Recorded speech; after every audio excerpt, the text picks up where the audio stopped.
Imagine this scenario for a second. You're Agent Echo, an elite network security specialist. Your mission, secure the Nexus. It's this clandestine data center, right? And inside is Project Nightingale, a blueprint for some revolutionary new communication system. But there's a catch. The Shadow Syndicate. Highly sophisticated attackers, and they are relentlessly trying to get in. So this deep dive, it's essentially your mission briefing. We're going to unpack the tactics Agent Echo used in Operation Iron Gate. It's this multi-layered firewall defense plan, and we're pulling directly from the confidential files, excerpts from Operation Iron Gate, firewall fortification tactics. Our objective for you listening is to walk away with a really clear understanding of what it takes to fortify a network against these kinds of threats. Because the system at the Nexus, initially it was pre-exposed. We're going to see how Agent Echo turned that completely around. Yeah, and what's really interesting is we're not just looking at the vulnerabilities, the obvious weak spots Agent Echo found. We're digging into the precise actions, the step-by-step countermeasures, and maybe more importantly, the skills behind those actions. What does a security specialist actually need to know and do in these high-stakes situations? You'll get insight into not just the what, but the strategic why this action was so crucial. Okay, let's get into phase one then, the outer gate. So the Nexus firewall started out as a default allow system, which for Agent Echo, that's like a massive red flag, right? Anything not specifically blocked just waltzes right in, a critical flaw. Oh, absolutely. An immediate red flag. Huge vulnerability. So the first tactical directive, the immediate priority for Agent Echo is flipping that completely. Implemented default deny policy, meaning by default, everything incoming is blocked, period. Turns that open door into, well, basically a solid wall right from the start. Okay, but there's always necessary traffic. How do you handle exceptions? The Nexus Central server, it needed to talk to an external command and control server. And it wasn't even a standard port. It was UDP port 7891. Right, so you need a specific exception. Agent Echo created a rule to only allow that UDP 7891 traffic, and only from the one known secure IP address, 23.0.113.5, everything else still blocked, absolute specificity. And the effect was immediate. Totally immediate. Think about the Shadow Syndicate. They're probably probing common ports versus 80, 443, maybe SSH on 22. All of those attempts just hit that new brick wall. Failed instantly. It's that first crucial layer of defense. That kind of quick, decisive move takes more than just knowing a command, though. What are the underlying skills needed there? What's the deeper insight? Great question. Because it's easy to just, follow steps.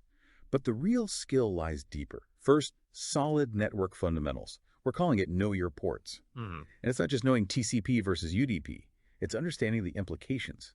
Attackers often look for those odd, forgotten ports, maybe left over from some old setup. Agent Echo needed to be sure that allowing UDP 7891 didn't accidentally open something else. Precision matters, making sure only that specific traffic gets through.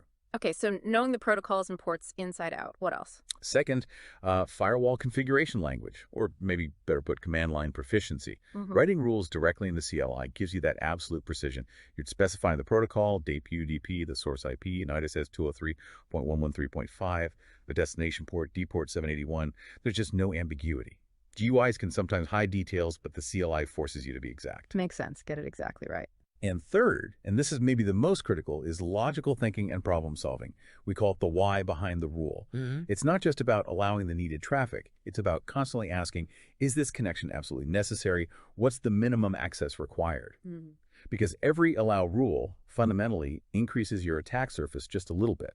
So you have to justify why it exists and keep it as narrow as possible. So for you listening, that default deny idea is just fundamental. It's bigger than just firewalls. Instead of trying to list everything bad, you just list the few things that are explicitly good, explicitly allowed. Everything else is out. It's a really powerful security mindset for almost any system you want to control access to. Okay, outer perimeter secured.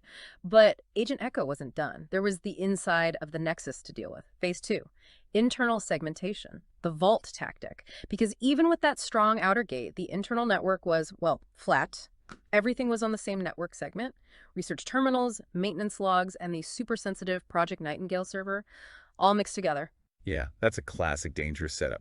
If one thing inside gets compromised, say a research machine, the attacker could potentially move laterally very easily to everything else, including Project Nightingale. It's a huge internal risk. So the solution was segmentation. Exactly. The vault tactic. Agent Echo segmented the network into 3 distinct subnetworks, or vaults. Vault A for non-critical stuff like those research terminals, maybe your printers. Vault B for maintenance systems, logs, diagnostic tools. And Vault C, the Nightingale Vault. maximum security. Only the Project Nightingale server lived there, nothing else. And then strict rules between these vaults. Absolutely critical. Internal firewall rules were put in place. First, complete blockage of all traffic from Vault A and Vault B trying to reach Vault C. Just no. But there had to be some access, right, for management. One single exception. A specific authorized security analyst workstation in Vault A, IP address 192.168.11.15. That one machine was allowed to connect to the Project Nightingale server, but only on a specific port, TCP 5543. That's it. And sure, there were rules allowing some necessary communication between Vault A and Vault B for maintenance. But again, very strict port and protocol limits prevent lateral movement. So the result is containment. Exactly. The most valuable asset, Project Nightingale, was contained in its own vault.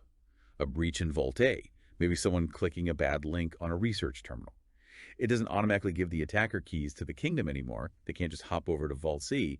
It contains the blast radius. Okay, that sounds incredibly effective, but I imagine segmentation like that, it could potentially complicate things operationally, couldn't it? How do you manage that balance? That's the constant tension, security versus usability.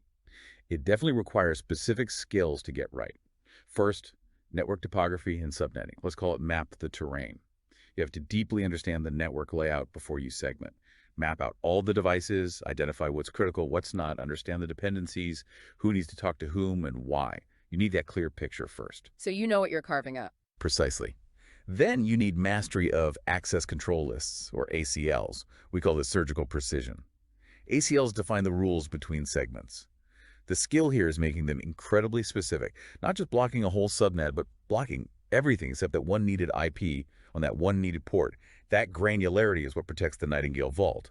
No accidental openings. Right. Minimum necessary access again. And finally, there's security architecture. The concept of defense in depth. This is more high-level thinking. Understanding that security isn't just one thing, it's layers. The internal firewall acts as a completely separate layer from the outer one. So even if somehow an attacker gets past the outer gate... They hit another wall. Exactly. They face a new barrier protecting the most sensitive data. It's about building redundancy into your defenses. And again, for you, the listener, this idea of creating secure vaults is so applicable. Think about your own sensitive information, digital or even physical stuff. Isolating what's most valuable, strictly controlling access. It's a universal security principle. All right, on to the final phase. Phase 3, the audit. And this one's insidious. Decommissioning a backdoor. Agent Echo discovered that a former operative, someone who'd gone rogue, had actually installed a hidden backdoor onto the Nexus network way back when. Oof. Yeah, that's a nightmare scenario. A hidden, forgotten entry point. So the final directive was clear. Find that thing and shut it down. Now. It's a reminder that security isn't just about building new walls. It's about constantly checking for old, hidden holes. So how did Echo find it? What was the action? It involved digging into the firewall's configuration logs, systematically scanning for rules that look, well, suspicious, unused rules or rules that were way too permissive. The intel pointed towards a connection allowed on TCP port 1337, kind of a classic hacker port number coming from some unknown external IP. The fact, bingo. That was the rogue agent's way in. It had to be deleted immediately, just wiped from the configuration. And that closed the hole for good. Permanently severed that access. Closed a critical, hidden vulnerability that could have bypassed everything else Agent Echo had built. Mission complete only when the audit is done. Finding something like that hidden away must be tough. What skills make the difference in uncovering those digital ghosts?